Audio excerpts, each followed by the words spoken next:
মাগরিবের নামাজের পরে ছোট্ট একটি দোয়া ৭ বার পাঠ করবেন। নবীজি বলেন ৭০টি বিপদ থেকে আল্লাহ পাক তাকে হেফাজত করবে এবং এই ৭০টি বিপদের মধ্যে সবচেয়ে ছোট্ট বিপদ হলো আল্লাহ পাক তাকে দারিদ্রতা থেকে মুক্তি দান করবেন। আপনি কল্পনা করতে পারেন ৭০টি বিপদের মধ্যে যদি ছোট্ট বিপদ হয় দারিদ্রতা, তাহলে বড় বড় বিপদ কি হতে পারে। আমি এই হাদিসটা পড়ে অবাক হয়েছি। নবীজি সাল্লাল্লাহু আলাইহি ওয়াসাল্লাম বলেন, তিরমিজি শরীফের 3601 নম্বর হাদিসের মধ্যে আল্লাহ রাসূল সাল্লাল্লাহু আলাইহি ওয়াসাল্লাম বর্ণনা করেন, নবীজি সাল্লাল্লাহু আলাইহি ওয়াসাল্লাম বলেন ৭০টি বিপদ থেকে আল্লাহ পাক তাকে হেফাজত করবে এবং সবচাইতে ছোট্ট বিপদ হলো তাকে দারিদ্রতা।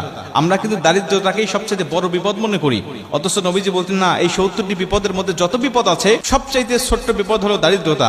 বাদ বাকি ৬৯টি বিপদ কত বড় বড় হতে পারে একটু কল্পনা করেন আপনি।